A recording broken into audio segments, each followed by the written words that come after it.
The Hoard of the Wizard Beast. Written by R. H. Barlow, and H. P. Lovecraft. There had happened, in the teeming and many-towered city of Szeth, one of those incidents which are prone to take place in all capitals of all worlds.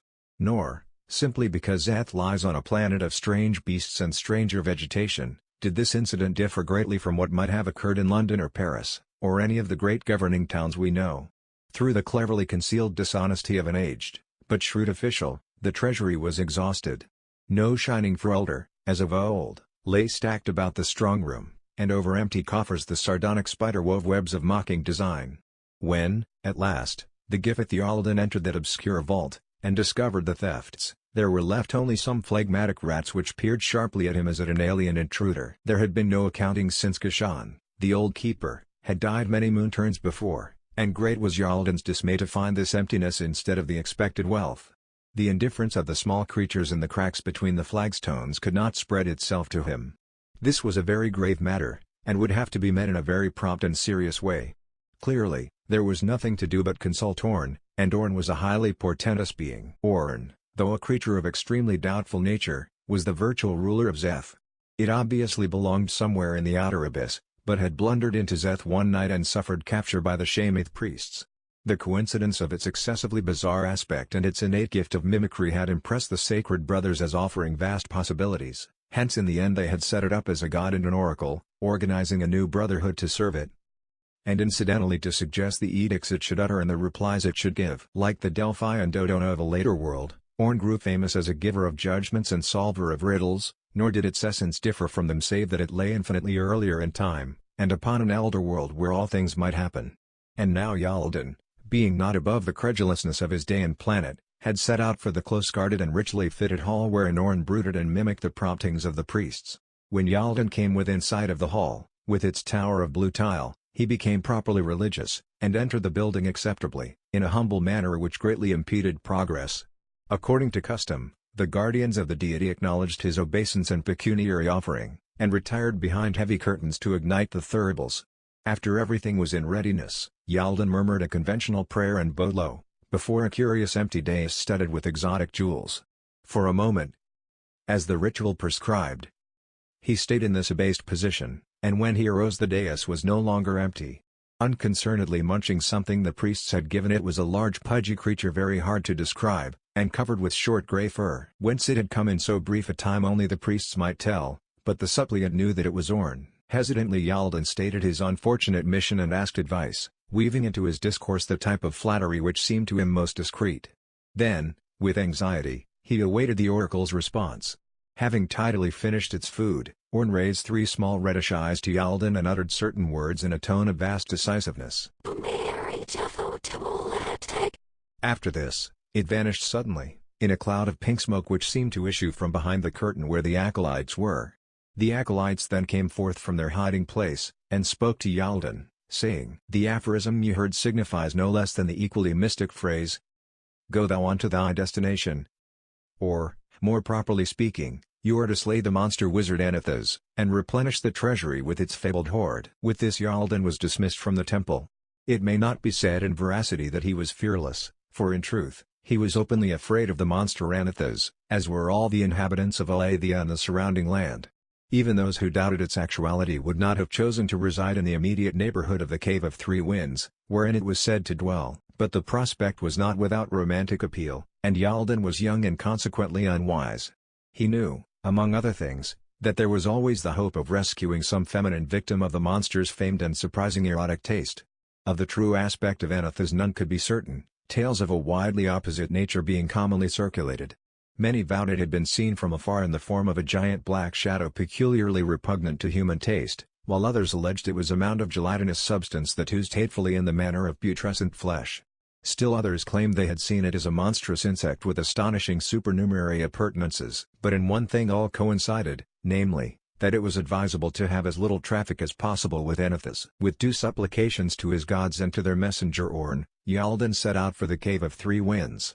In his bosom were mixed an ingrained, patriotic sense of duty, and a thrill of adventurous expectancy regarding the unknown mysteries he faced.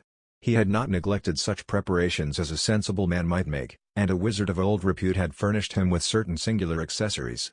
He had, For example, a charm which prevented his thirsting or hungering, and wholly did away with his need for provisions. There was likewise a glistening cape to counteract the evil emanations of a mineral that lay scattered over the rocky ground along his course. Other warnings and safeguards dealt with certain gaudy land crustaceans, and with the deathly sweet mists which arise at certain points until dispersed by heliotropism. Thus shielded, Yalden fared without incident until he came to the place of the white worm. Here, of necessity, he delayed to make preparations for finding the rest of his way. With patient diligence he captured the small colorless maggot, and surrounded it with a curious mark made with green paint. As was prophesied, the Lord of Worms, whose name was Cyril, made promise of certain things in return for its freedom. Then Yalden released it, and it crawled away after directing him on the course he was to follow. The sere and fruitless land through which he now traveled was totally uninhabited. Not even the hardier of the beasts were to be seen beyond the edge of that final plateau which separated him from his goal. Far off, in a purplish haze, rose the mountains amidst which dwelt Anethus. It lived not solitary, despite the lonely region around, for strange pets resided with it. Some, the fabled elder monsters, and others, unique beings created by its own fearful craft. At the heart of its cave, legend said, Anethus had concealed an enormous hoard of jewels, gold, and other things of fabulous value. Why so potent a wonder-worker should care for such gods, or revel in the counting of money, was by no means clear, but many things attested the truth of these tastes. Great numbers of persons of stronger will and wit than Yalden had died in remarkable manners while seeking the hoard of the wizard beast, and their bones were laid in a strange pattern before the mouth of the cave, as a warning to others. When, after countless vicissitudes, Yalden came at last into sight of the Cave of Winds, amid the glistening boulders, he knew indeed that report had not lied concerning the isolation of Anethus' lair. The cavern mouth was well concealed, and over everything an ominous quiet lowered. There was no trace of habitation, save of course the ossuary ornamentation in the front yard. With his hand on the sword that had been sanctified by a priest of Orn, Yalden tremblingly advanced. When he had attained the very opening of the lair, he hesitated no longer, for it was evident that the monster was away. Deeming this the best of all times to prosecute his business, Yalden plunged at once within the cave.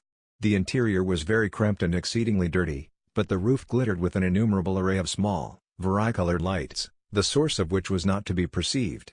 In the rear, yawned another opening, either natural or artificial, and to this black, low-arched burrow Yalden hastened, crawling within it on hands and knees. Before long a faint blue radiance glowed at the farther end, and presently the searcher emerged into an ampler space. Straightening up, he beheld a most singular change in his surroundings.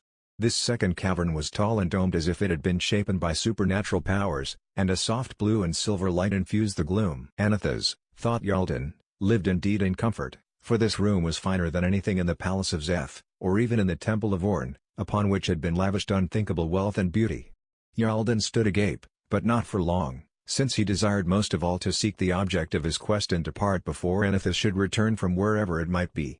For Yalden did not wish to encounter the monster sorcerer of which so many tales were told. Leaving therefore this second cave by a narrow cleft which he saw, the seeker followed a devious and unlit way far down through the solid rock of the plateau. This, he felt, would take him to the third and ultimate cavern where his business lay. As he progressed, he glimpsed ahead of him a curious glow, and at last, without warning, the walls receded to reveal a vast open space, paved solidly with blazing coals above, which flapped and shrieked an obscene flock of wyvern-headed birds. Over the fiery surface, green monstrous salamanders slithered, eyeing the intruder with malignant speculation. And on the far side, rose the stairs of a metal dais, encrusted with jewels, and piled high with precious objects, the hoard of the wizard beast. At sight of this unattainable wealth, Yalden's fervor well-nigh overcame him, and chafing at his futility, he searched the sea of flame for some way of crossing. This, he soon perceived, was not readily to be found, for in all that glowing crypt there was only a slight crescent of flooring near the entrance which a mortal man might hope to walk on. Desperation, however, possessed him, so that at last he resolved to risk all and try the fiery pavement. Better to die in the quest than to return empty-handed. With teeth set, he started toward the sea of flame, heedless of what might follow. As it was, surprise seared him almost as vehemently as he had expected the flames to do. For with his advance, the glowing floor divided to form a narrow lane of safe cool earth leading straight to the golden throne. Half dazed, and heedless of whatever might underlie such curiously favoring magic, Yalden drew his sword and strode boldly betwixt the walls of flame that rose from the rifted pavement. The heat hurt him not at all, and the wyvern creatures drew back, hissing, and did not molest him. The hoard now glistened close at hand, and Yaldan thought of how he would return to Szeth, laden with fabulous spoils, and worshipped by throngs as a hero. In his joy, he forgot to wonder at Anatha's care of its treasures, nor did the very friendly behavior of the fiery pavement seem in any way remarkable.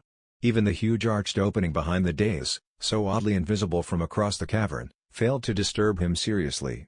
Only when he had mounted the broad stair of the dais, and stood ankle-deep amid the bizarre golden relics of other ages, and other worlds, and the lovely, luminous gems, from unknown mines, and of unknown natures and meanings, did Yaldan begin to realize that anything was wrong. But now he perceived that the miraculous passage through the flaming floor was closing again, leaving him marooned on the dais with the glittering treasure he had sought.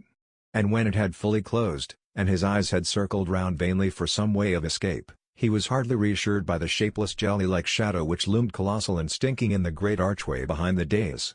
He was not permitted to faint, but was forced to observe that this shadow was infinitely more hideous than anything hinted in any popular legend, and that its 7 iridescent eyes were regarding him with placid amusement. Then Anathas, the wizard beast, rolled fully out of the archway, mighty in necromantic horror, and jested with the small frightened conqueror, before allowing that horde of slavering, and peculiarly hungry, green salamanders to complete their slow, anticipatory ascent of the dais.